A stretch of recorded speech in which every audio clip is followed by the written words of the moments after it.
Hermanos, Dios les bendiga. Sean bienvenidos a este lugar tan especial, porque por la fe reconocemos de que Dios está aquí con nosotros. ¿Cuántos creen eso? Me gustó el tema del pastor hoy, muy bueno. Saben de que este lugar es especial, no por las cuatro paredes, sino porque Dios está aquí con nosotros. ¿Estamos de acuerdo? Dice la Biblia, donde dos o tres están congregados en mi nombre, ahí estoy yo, ¿qué? En medio de ellos, dice nuestro Señor. Ok, hermanos, vamos a estudiar. Quiero que oremos para que Dios sea el autor de esta clase. Vengamos de rodillas.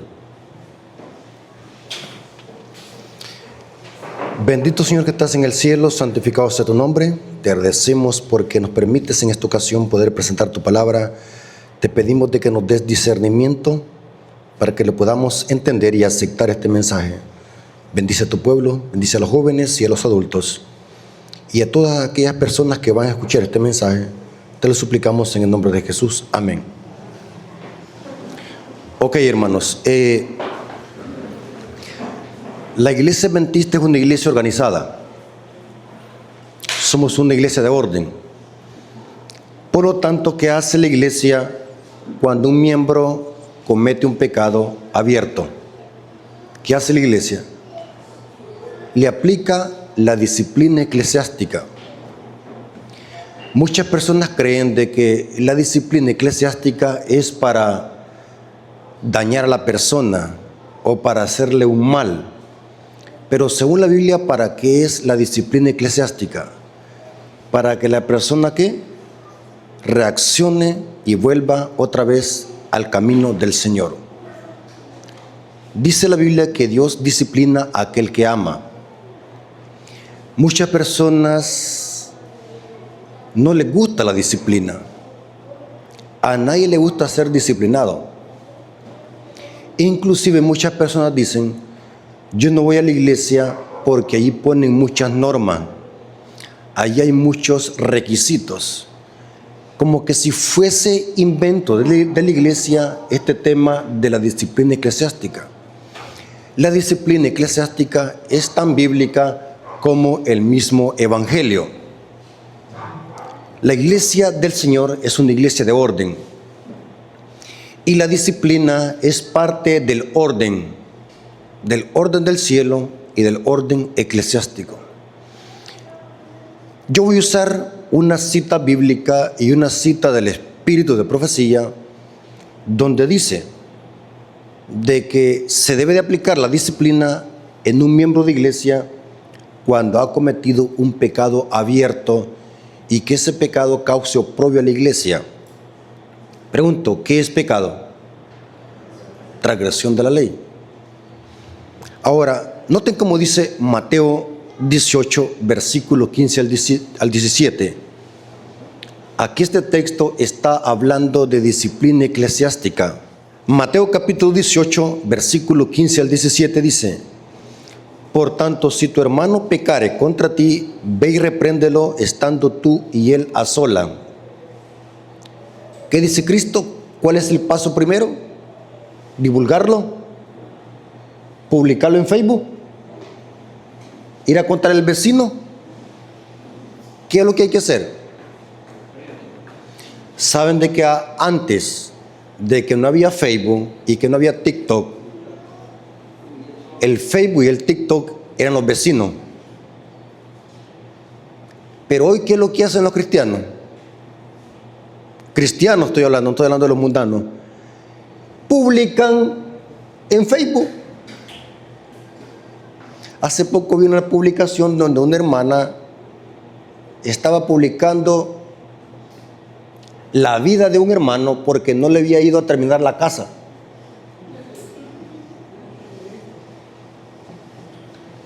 Como dijo hoy en la mañana, no usamos ¿qué? El cerebro. Mi Biblia dice, cuando un hermano pecare contra ti, ve y repréndelo estando tú a sola. Si usted vio algo, vaya donde el hermano y repréndalo. Esa palabra reprender es que para restaurarlo. Si te oyere, has ganado a tu hermano. Noten, si te oyere, has ganado a tu hermano. Mas si no te oyere, toma aún contigo a uno o dos, para que en boca de 2 o 3 testigos conste toda palabra. O sea, el segundo paso, ¿cuál es? Si la persona no hizo caso. Ese es el mandato. Tomar a otro hermano e ir a visitarlo. ¿Sabe, hermanos, que por falta algunas veces de conocimiento cometemos grandes errores? Saben de que la iglesia tendría que estar alejado de los juzgados y de los tribunales. Es terrible ver en la iglesia que hermanos han llevado sus problemas hasta los tribunales. Eso es lo más bajo que puede haber, hermanos. Eso es lo más cochino. Que hermanos de la iglesia anden buscando a los impíos para que les solucionen sus problemas. Es el colmo. Bíblicamente los impíos tienen que venir donde nosotros, no nosotros donde los impíos. Eso dice el Espíritu de Profecía. No tenemos que andar en los tribunales ni en los juzgados. Si no te oyere, si no lo oyere a los dos hermanos, si no lo oyere a ellos, dilo a dónde. El tercer paso, ¿cuál es? A la iglesia. Ya cuando se dice a la iglesia, ¿qué es eso? ¿La disciplina qué? Eclesiástica. Pregunto, ¿la disciplina eclesiástica es bíblica o no? ¿Qué pasará si en la iglesia no hubiese orden ni disciplina? Esto fuera como un ¿qué? Potrero. La iglesia se caería en pedazos si no hubiese orden y disciplina. ¿Saben de que muchas iglesias están en contra del orden y la disciplina? Muchas iglesias atacan esto y llaman a la iglesia adventista una iglesia legalista. Ahora, noten, hablando de la disciplina eclesiástica, Elena de White dice en el libro Palabras de Vida del Gran Maestro, página 50, párrafo 2. Palabras de Vida del Gran Maestro, página 50, párrafo 2, dice: Cristo ha enseñado claramente que aquellos que persisten en pecados manifiestos, o sea, que pecados que salen a la luz, deben ser separados de la iglesia, pero no nos ha encomendado la tarea de juzgar el carácter y los motivos. ¿Quieren que les explique con manzanas y peras qué significa esto? Cuando la iglesia disciplina a un miembro, hágalo. No lo vaya a criticar ni lo vaya a juzgar, porque puede ser de que caigamos en eso mismo mañana. ¿Estamos de acuerdo? La iglesia tiene que disciplinar, pero hágalo llorando por ese miembro. Cuando alguien va a ser disciplinado, tenemos que hacerlo con lágrimas en los ojos, porque eso no es un deleite para la iglesia. ¿Usted cree que la iglesia celebra eso? ¿Cuándo es que la iglesia celebra? Cuando un pecador ¿qué? Se arrepiente. Ahora, la Biblia dice que tenemos que ser humildes en esto. Cuando la iglesia disciplina a sus miembros, hágalo con la voz quebrada, o sea, llore. Y muchas veces tratamos a los miembros que han errado como que si fueran perros. Pero cuando los toca a nosotros ese lugar, bramamos como que si fuéramos ¿el qué? Borrego en el potrero. ¿Quieren que se lo demuestre? Gálatas capítulo 6. Gálatas capítulo 6. Dice el apóstol Pablo. ¿Lo tienen conmigo, hermanos? Leamos lo que dice el apóstol San Pablo a los Gálatas. Gálatas capítulo 6, versículo 1 hasta el 3. Saben de que muchas veces los miembros de iglesia que son disciplinados, no son dañados por la disciplina misma, sino en la manera que los disciplinaron. ¿Cuántos entendieron lo que dije? Dice el manual de iglesia que esta es la tarea más difícil de la iglesia, tratar con los miembros que han errado. Lean el manual de iglesia. Por eso es que yo recomiendo que todo miembro de junta de iglesia tiene que conocer el manual de iglesia, el derecho y al revés. Y hay hermanos que forman parte de la junta de iglesia y no conocen ni tan siquiera la pata del manual de iglesia. Gálatas capítulo 6, versículo 1 al 3. Hermanos, si alguno fuera sorprendido en alguna falta, vosotros que sois espirituales. Mire qué interesante esto, hermano. La tarea de restaurar a un hermano no se le puede encomendar a cualquier miembro de iglesia, sino a quiénes. ¿A quiénes? A vosotros que sois espirituales. Pregunto, hermano, ¿será que en la iglesia hay hermanos carnales? ¿Yo le puedo ir a decir a un hermano carnal que me ayude a ir a visitar a otro hermano? No. Escuchen. ¿Cómo identificar un hermano carnudo? Una vez un hermano, queriendo desahogar, le contó en privado a un anciano de iglesia lo que estaba pasando. Porque él quería desahogar lo que estaba pasando y quería recibir un consejo y un apoyo espiritual y emocional. ¿Saben qué es lo que hizo el anciano? El siguiente sábado, ¿saben de qué habló? En la predicación en el sábado. ¿Saben de qué se puso a hablar? Del pecado que el hermano había cometido. Ese hermano quedó tan chasqueado que nunca más se volvió a ver en la iglesia adventista. ¿Quién estaba más perdido? ¿El hermano que había cometido el pecado o este anciano que usó su pecado para hacer un sermón? El anciano andaba carnal. Esto es terrible, hermano. Vosotros que sos espirituales, restaurarle con espíritu de mansedumbre, considerándote a ti mismo, que no seas tú también tentado. Para que el hermano, cuando escuche el pecado del otro hermano, no le vayan a dar ganas de hacer lo mismo. Eso quiere decir Pablo. Para que no seas tú también tentado. Sobrellevad los unos las cargas de los otros y cumplid así la ley de Cristo. Porque el que se cree ser algo, no siendo nada, a sí mismo se engaña. Ahora, eso es pecado manifiesto. Ahora, vamos a ver un pecado que no se disciplina en la iglesia. Y es el pecado que más abunda en la iglesia. ¿Alguien me puede decir? ¿Ah?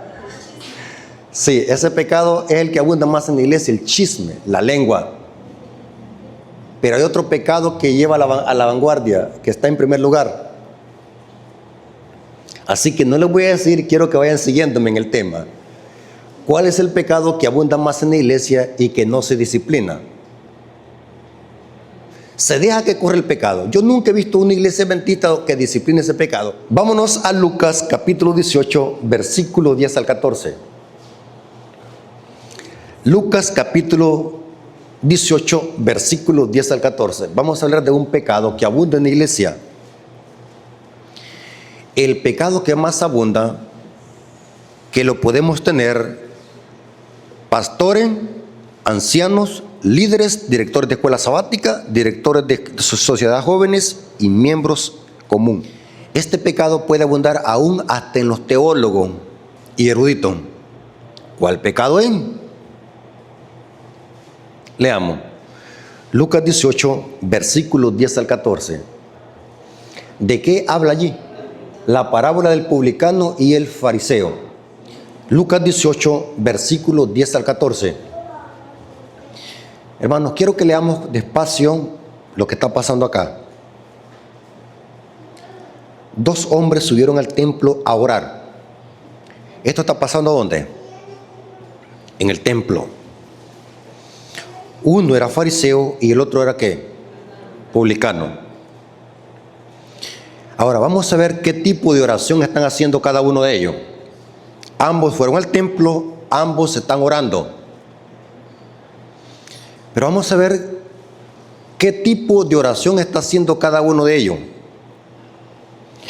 El fariseo, puesto en pie, oraba consigo mismo de esta manera. ¿Cómo así? Orar consigo mismo.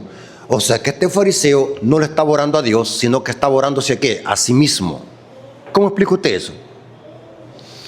Yo vengo al templo a venir a orar a Dios. Pero aquí dice, oraba consigo mismo. Y de esta manera oraba.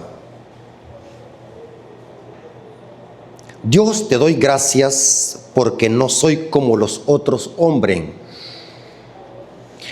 ladrones, injustos, adúlteros, ni aun como este publicano. En otras palabras, estaba señalando a quién, al que estaba allí cerca de él, el publicano. ¿Saben quién era un publicano?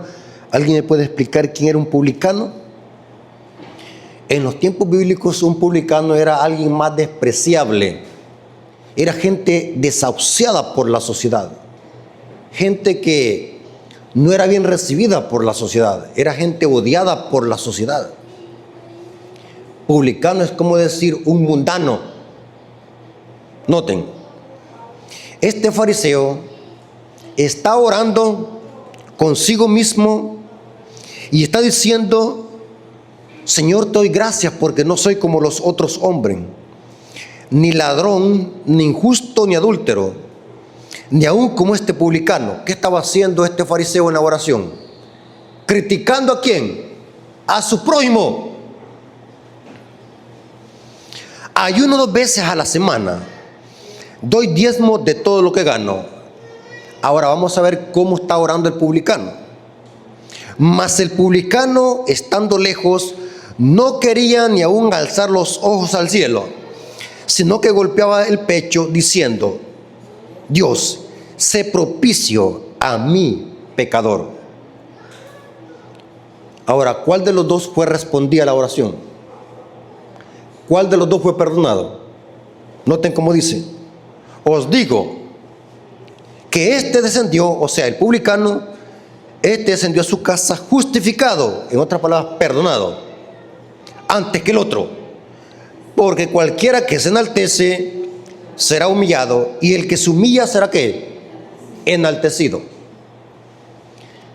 Pregunto, en el cielo, ¿quién fue enaltecido? ¿Quién se enalteció a sí mismo? Satanás. Y por haberse enaltecido él mismo, otro lo humilló. ¿Quién fue que lo humilló? Dios lo sacó y lo tiró al suelo. Ahora, a esta tierra vino un hombre que hizo lo contrario de Lucifer. Se humilló hasta lo sumo y otro lo exaltó. ¿Quién lo exaltó? El Padre. Por eso es que si el diablo no hubiese pecado, hubiese sido el hermano de Cristo. Saben, hermanos, yo tengo un tema donde explico eso a profundidad, de que si Lucifer no se hubiese revelado, hubiese sido como un hermano para Cristo, porque después de Cristo seguía Lucifer en el cielo. Saben de que en la Biblia a Lucifer se le llama fósforo, lucero de la mañana, pero Pedro le aplica ese término a Cristo, el lucero que salga en vuestros corazones. Saben de que cuando Pilato dijo, ¿a quién quieren que deje ir? ¿A quién quieren que suelte? Puso a Barrabás y a Cristo. Saben de que en Cristo y Barrabás está representado esto, lo que pasó en el cielo. Barrabás es del arameo, Barrabás, el hijo del Padre. Y Cristo es el Hijo de Dios, o sea que allí estaban presentes dos hijos del Padre. Y los impíos, ¿por quién se decidieron?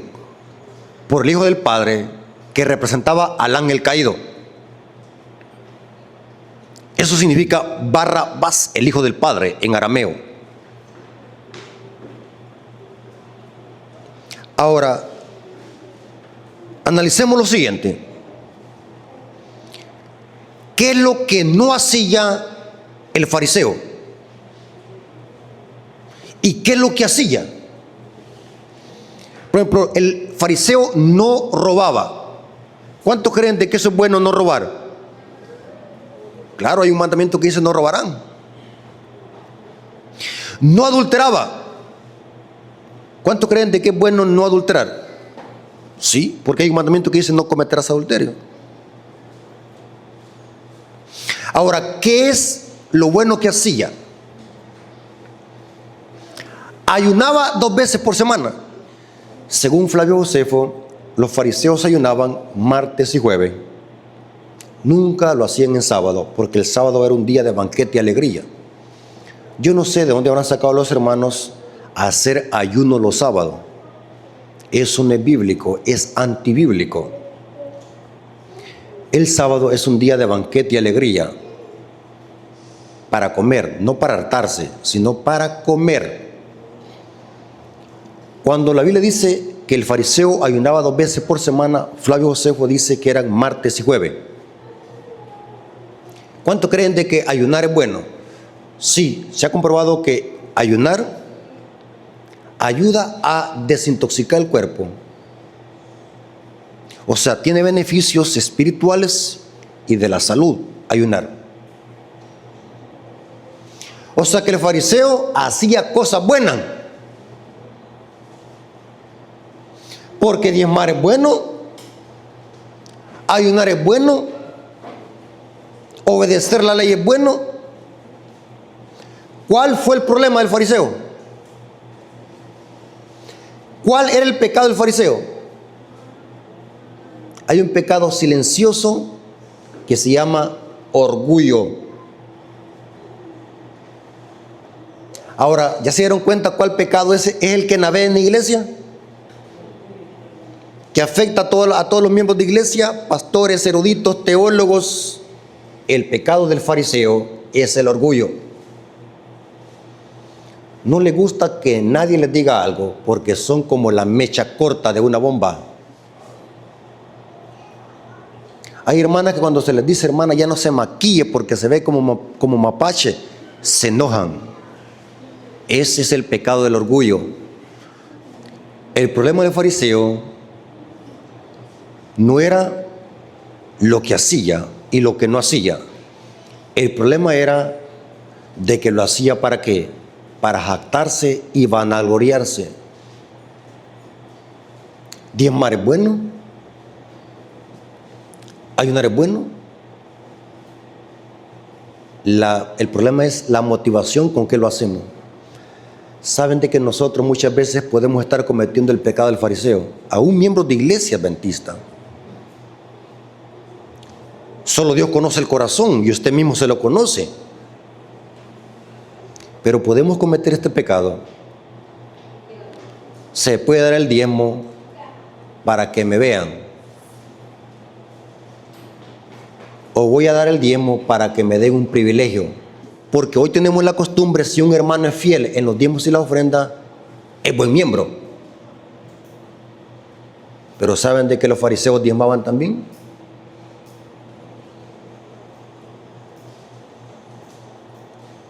Yo puedo venir a la iglesia como fariseo. ¿Cuántos creen de que los fariseos profesaban guardar el sábado? ¿Cuántos creen de que los fariseos comían chancho? No. ¿Cuántos creen de que los fariseos profesaban ser el pueblo de Dios? ¿Sí? Pero ¿cómo les dijo Cristo a los fariseos? Vosotros sois hijos de vuestro ¿qué? Padre el diablo. Porque no basta con hacer o dejar hacer algo. Dios ve la motivación con que lo hacemos. Si usted hace algo, por muy bueno que sea, pero si lo hace con esa motivación de vanagloriarse y jactarse ante los demás, para Dios es abominación. Usted puede estar aquí en la iglesia como cucaracha de la iglesia todos los sábados, pero si no viene con un corazón contrito y humillado, con un corazón sincero, dice el Espíritu de profecía que eso de nada sirve. Y ese es el problema del fariseo, el orgullo, el pecado del orgullo. ¿Verdad que ese pecado no se disciplina en la iglesia? ¿Verdad que no se disciplina? Bueno, yo tengo muchos años estando en la iglesia, pero yo nunca he visto a un hermano en la junta que diga, vamos a disciplinar a un hermano porque es demasiado orgulloso. Noten que ya vienen los nombramientos, ¿verdad? Voy a dramatizar. No se vayan a poner a reír. ¿Me lo prometen? Empiezan los nombramientos de los ancianos. Vamos a empezar por los ancianos. Propongo al hermano Toribio. Y saben que en las juntas de iglesia se critica. Ya sea para bien o para mal, se sacan los trapos al sol. Fíjense, hermanos, que yo le mando a Rafael Díaz yo me he dado cuenta que a este hermano le gusta robar elote. Y dicen los hermanos, saquémoslo de la lista. No está apto para anciano. Proponen otro hermano y lo llevan a la junta, el nombre de él. Y empieza otra vez la crítica. Pero esto es una gran verdad lo que le estoy diciendo. En muchas juntas de iglesia, a muchos hermanos no los eligen como dirigentes de iglesia porque se les empieza a sacar los trapos al sol. Pero saben, hermanos, dicen, vamos a elegir a tal hermano como anciano de iglesia o como primer anciano. Y dicen los hermanos, pero este hermano tiene un pequeño problema, es orgulloso. Y dicen, no hay problema, hermanos, pongámoslo de anciano. Y saben, hermanos, que para Dios el pecado que afronta más su carácter es el pecado del orgullo. Y casi nadie le toma importancia a eso. Saben de que el orgullo muchas veces nos carcome. Y el pecado del orgullo puede existir en todas las ramas de la iglesia, a un teólogo erudito. Y me voy a meter en agua caliente. Escuchen. Se siente humillante, según la perspectiva de un líder, sentarse en una silla a escuchar un tema de un laico.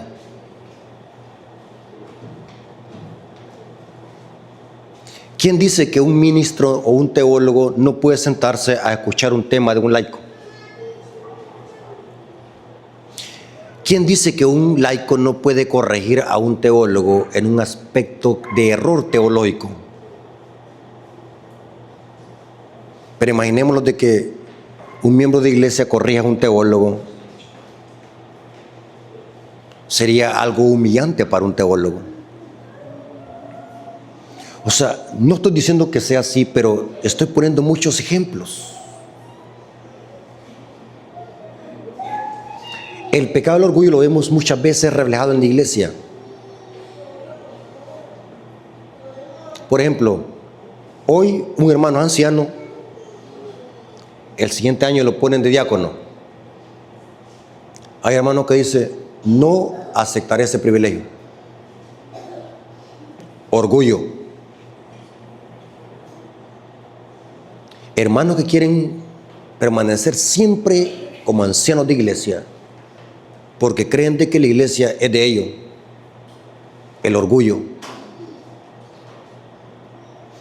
Hermanos que cuando se les corrige no aceptan el error y se enojan. El orgullo.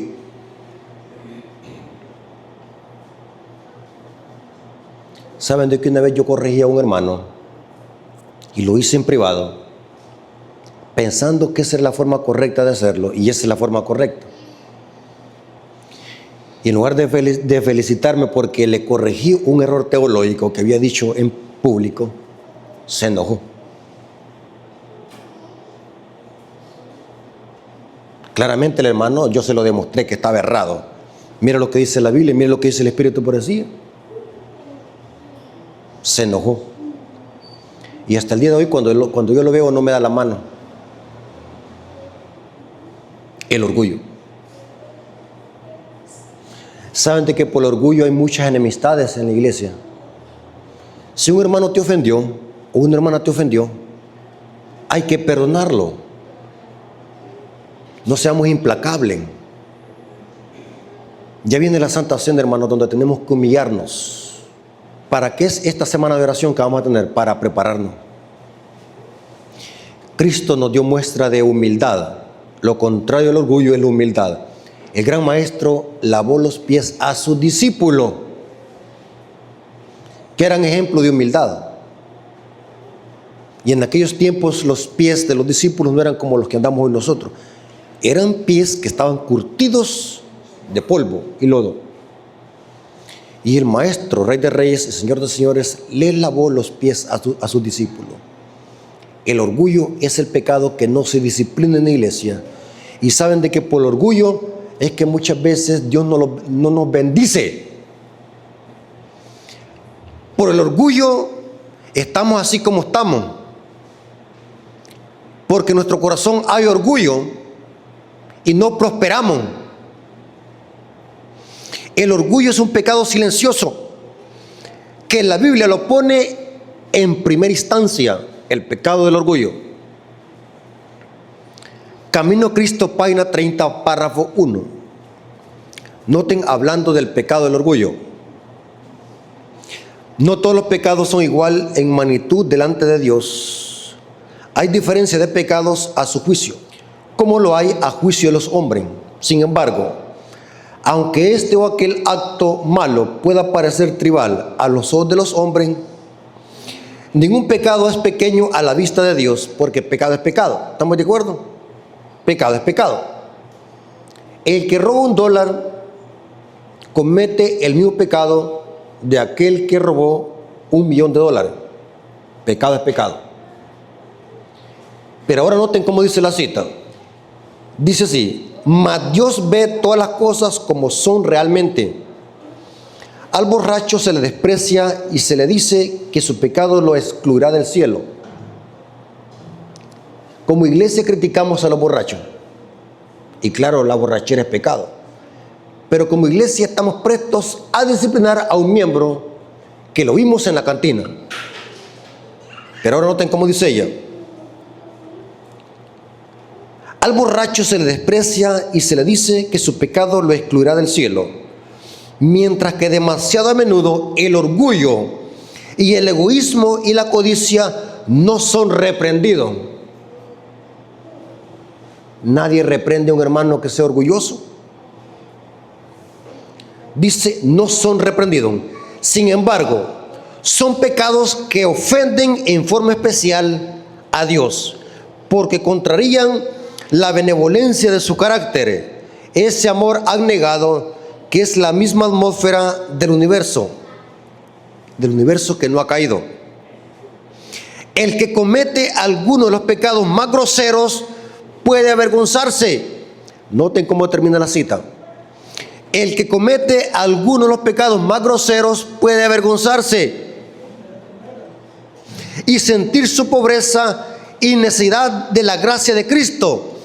Pero el orgulloso no tiene ni siente necesidad alguna y así cierra su corazón a Cristo y se priva de las infinitas bendiciones que Él vino a derramar.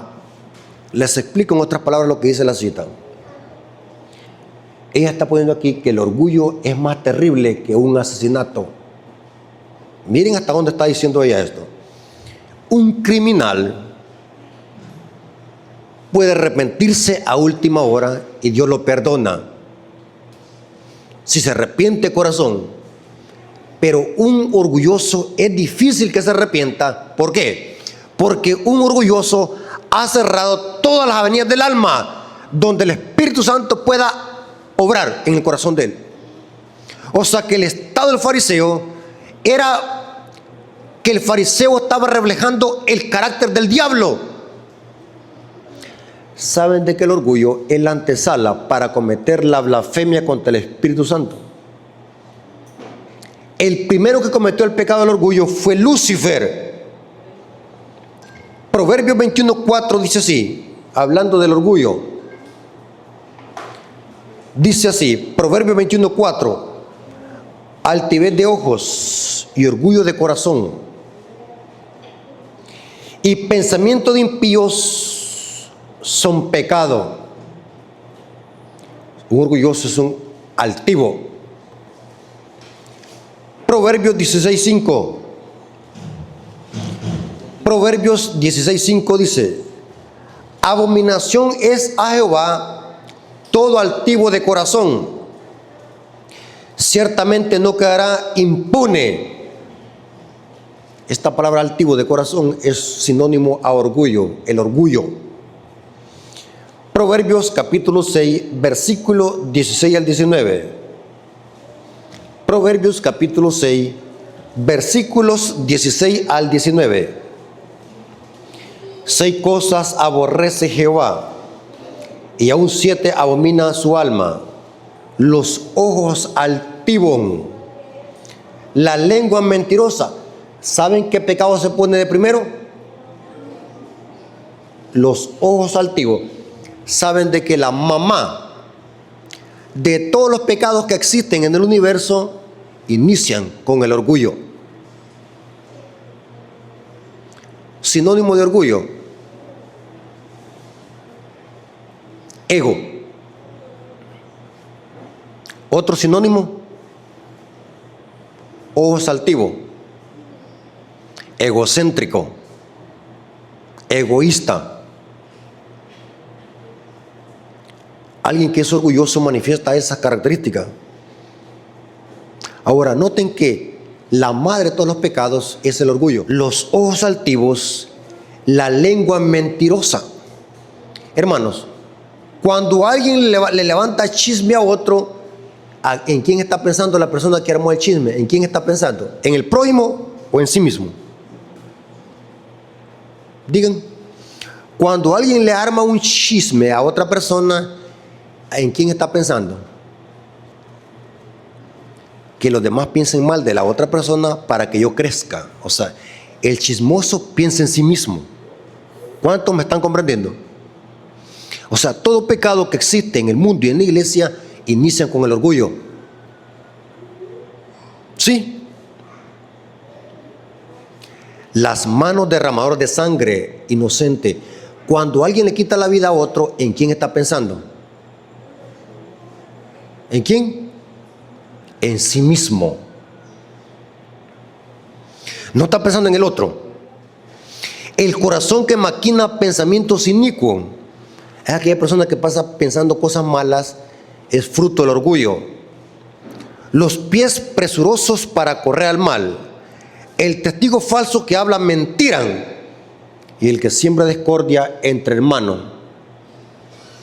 Todo se origina con el orgullo, los ojos altivos. En la iglesia hay de todo. El orgullo.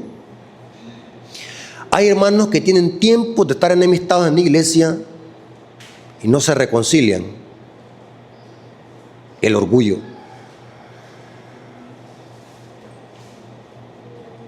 Tremendo el pecado, hermano. Noten esta cita, Conducción del Niño, página 164, párrafo 2. El capricho y el orgullo son males que convirtieron a los ángeles en demonios y les cerraron las puertas del cielo. Sin embargo, inconscientemente hay padres que sistemáticamente preparan a sus hijos para que sean agentes de Satanás. Ella está hablando del pecado del orgullo. Otro sinónimo de orgullo. ¿Cuántos creen de que una persona que manifiesta la envidia es una persona orgullosa? La envidia. ¿Qué es la envidia? ¿Saben de que la envidia es un trastorno mental? ¿Cómo puede usted definir la envidia? ¿Cuántos creen de que el diablo fue envidioso? ¿Qué quería el diablo? ¿Quería qué? El lugar de Dios. Quería ser igual a Dios. Quería el trono de Dios. Envidia. ¿Qué es envidia? ¿Saben, hermano? Yo quiero meterme en agua caliente. ¿Me dan permiso? Vaya, escuchen. ¿Saben de que en la iglesia aún lo pueden envidiar por los dones y los talentos que Dios nos ha dado? Hay hermanos que no les gusta que uno sepa más que ellos y se sienten aludidos, que uno les haga competencia. Envidian los talentos que uno tiene, los envidian. Eso dice Salomón, que también se envidian los dones.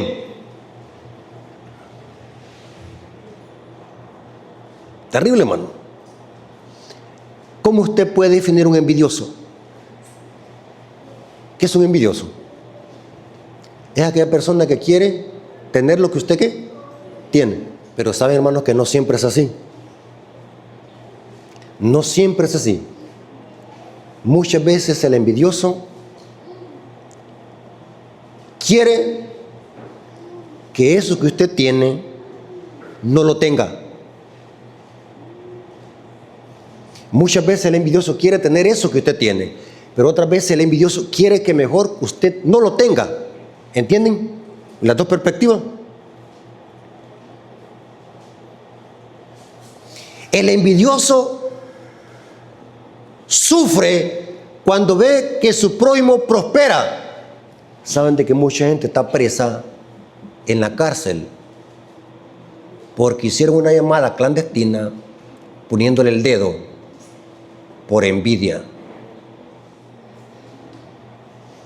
Y como en este país tenemos una autoridad deficiente, no hay suficiente tecnología y conocimiento para poder verificar un caso si es verdad o no. La gente, mientras la investigan, pasa 5 y 7 años. Mientras la investigan. Por la envidia. Aún en la iglesia hay envidia.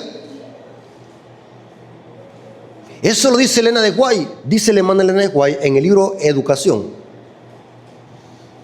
que hay hermanitas que vienen a la iglesia mal vestidas, como que si vienen a una pasarela de moda a competir con otras hermanas. Dice que se ponen cada sábado un vestido diferente para venir a usar la iglesia como pasarela de moda, para competir con otras hermanas. Eso dice el libro Educación. El orgullo. Terrible, hermano. Para terminar, les voy a leer estas dos citas del Espíritu de Profecía. Consejos para la Iglesia, página 312, párrafo 3. Hermanos, tenemos que huir de este tipo de pecado. Que aunque la Iglesia no lo discipline por eso, pero esto nos puede excluir del cielo, el orgullo. Al cielo no va a entrar ningún orgulloso. Al cielo van a entrar los humildes y mansos de corazón. ¿Qué es lo que dijo Cristo? Y aprended de mí que soy manso y humilde de corazón. Consejos para la Iglesia, página 312, párrafo 3. El hombre envidioso cierra los ojos para no ver las buenas cualidades de los demás. O sea que el envidioso va a criticar hasta lo bueno. El envidioso no ve las cualidades buenas en los demás, va a ver solo lo malo. Está siempre listo para despreciar y representar falsamente lo excelente. Con frecuencia, noten, hermano, esto me puso que empezar. Esto me puso en que empezar lo que dice esta cita. Con frecuencia, los hombres confiesan y abandonan, otras faltan. Pero poco puede esperarse del envidioso, puesto que envidiar a una persona es admitir que ella es superior. Noten que este es un trastorno mental. Una persona que envidia a otra, la envidia es un fruto del orgullo. Cuando alguien te envidia, ¿qué es lo que está diciendo la persona? Que tú eres superior a ella. O sea, que es un trastorno psicológico. Cuando alguien envidia, está diciendo, en otras palabras, que esta persona que yo estoy envidiando es superior a mí. Y dice lo siguiente: si se hace un esfuerzo para convencer de su pecado a la persona envidiosa, se exacerba aún más contra el objeto de su pasión y con demasiada frecuencia permanece incurable. O sea que un envidioso es difícil que se arrepienta, hermano. Esto es terrible, hermano. Un envidioso es difícil que se arrepienta, o sea que es un problema mental que está allá adentro. Y dice la siguiente cita: el envidioso no solamente quiere tener lo que usted tiene o que no lo tenga. El envidioso hace algo más terrible. El envidioso difunde veneno donde quiera que vaya. O sea, cuando alguien va a poner en mal a su prójimo, ¿qué es lo que está haciendo? La persona que está hablando mal de su prójimo lo hace porque quiere que esta persona a la que le está contando lo exalte a sí mismo y la otra persona disminuya. O sea, eso es lo que quiere el envidioso. Cuando usted va a hablar mal de alguien,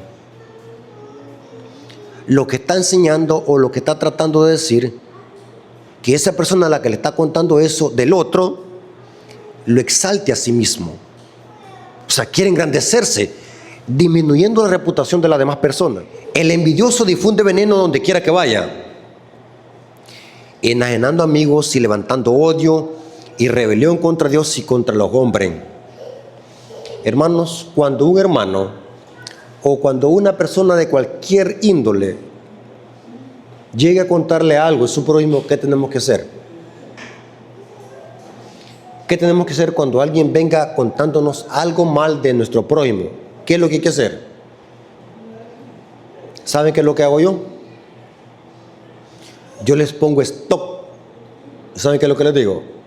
Si vienen a hablar mal de tal persona, no vengan a hablar. Porque si yo los empiezo a escuchar, puede ser que también vayan a hablar mal de mí. Porque es una cadena. Así que, hermanos, si alguien llega a hablarle mal de alguien, no lo permitan, porque usted, por ponerle atención, está pecando. Lastimosamente no es así, hermano. En la casa no nos gusta morder a la gente, ¿va? El chisme, ¿va? Nos comemos a la gente y la volvemos a vomitar y la volvemos a comer. Terrible, hermano.